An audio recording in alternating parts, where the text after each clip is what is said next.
सच में कितने अच्छे मुसलमान, मतलब हमसे या कहना चाहिए हिंदुओं से ना, मतलब इस मामले में तो लाख गुना अच्छे, लाख गुना समझदार है। कितने मूर्ख हो या तुम, क्या क्या है, कुछ समझ में आता है कि नहीं आता है? बुद्धि है दो पैसे की भी कि नहीं है? तो कुछ समझ में आ रहा है कि नहीं आ रहा है? Look at the second scene, look at the party. उस सीन की ओर, उस तरफ भी देखिए जरा। आपस में मिलते हैं हमेशा अस्सलाम वालेकुम, वालेकुम अस्सलाम, है ना, है ना, हाय हेलो, ये कौन करता है? सिर्फ हम।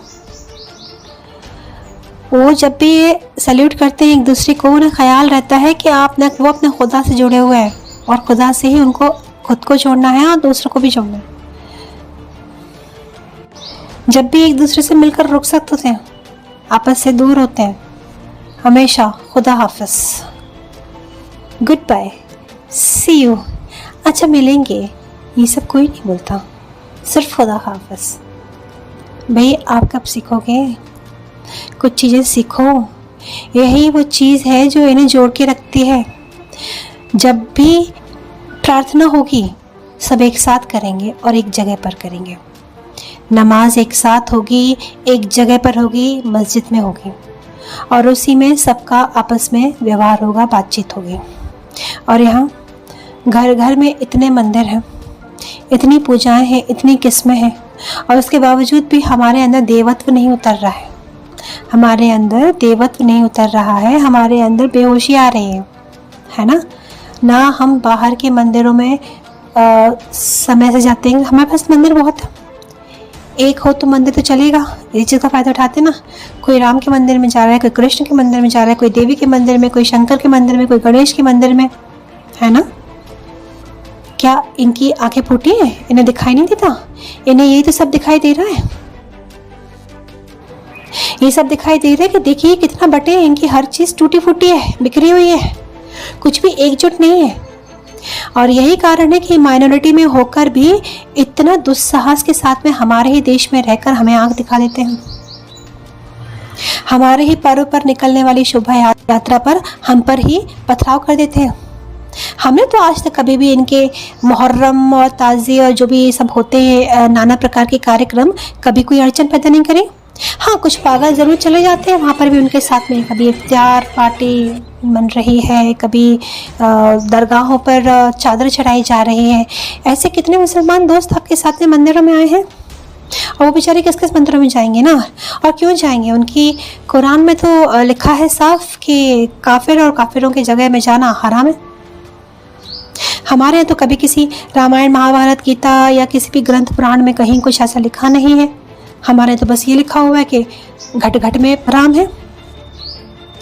तो भाई अच्छी बात है, समदर्शी बनो पर संवर्ती मत बनो।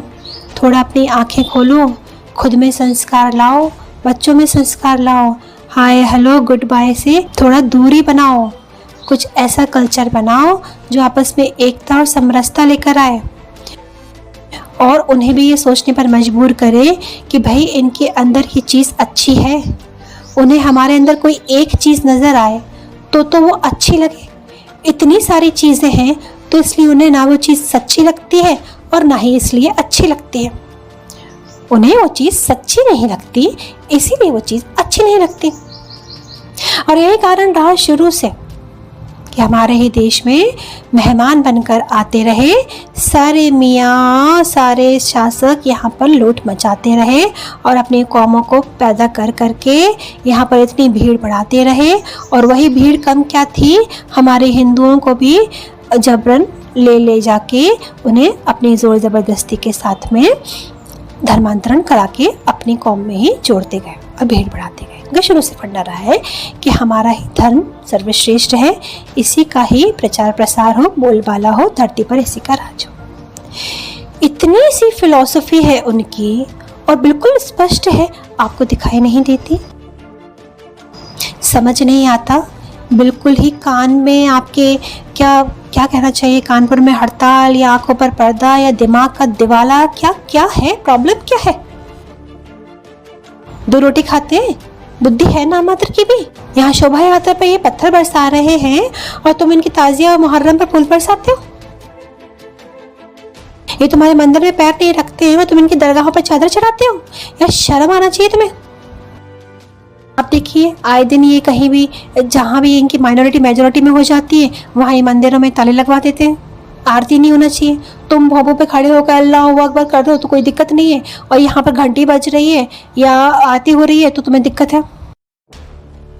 भाई तो भाई बहुत अच्छे हैं, ये बहुत अच्छे हैं इस मामले में।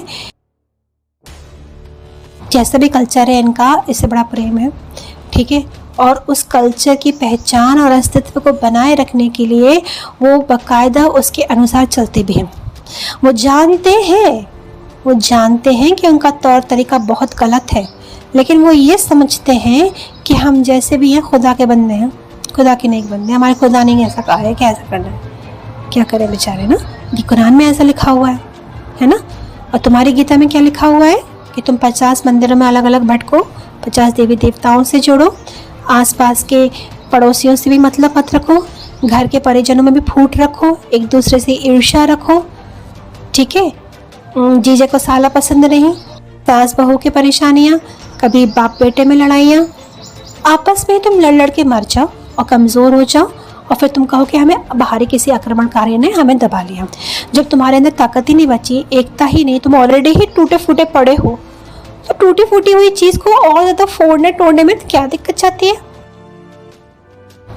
समझ रहे हो ना, कितने खराब हो इस मामले में भाई। सुधर जाओ और जो भटके हुए हैं, गिरे हुए हैं और गंदी नीतियों पर चल रहे हैं, उनसे अगर कुछ अच्छा सीखने को मिल जाए तो वो सीखो, ठीक है। वो लोग शराब नहीं पीते, शराब पीना उनके कल्चर में हराम है, और तुम आए दिन ये शराब पिए हुए लड़के पड़े मिलते हुए यहाँ पर यहाँ वहाँ।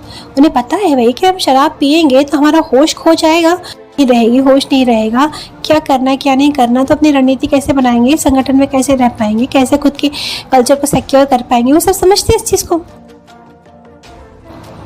तुम्हें तो अपने परिवार तक की चिंता नहीं, अपने धर्म कर्म संस्कार संस्कृति और देश की तो बहुत दूर की बात है।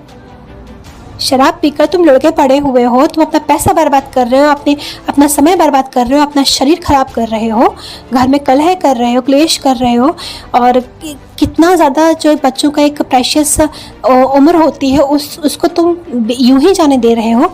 तुम कितने गद्दार हो।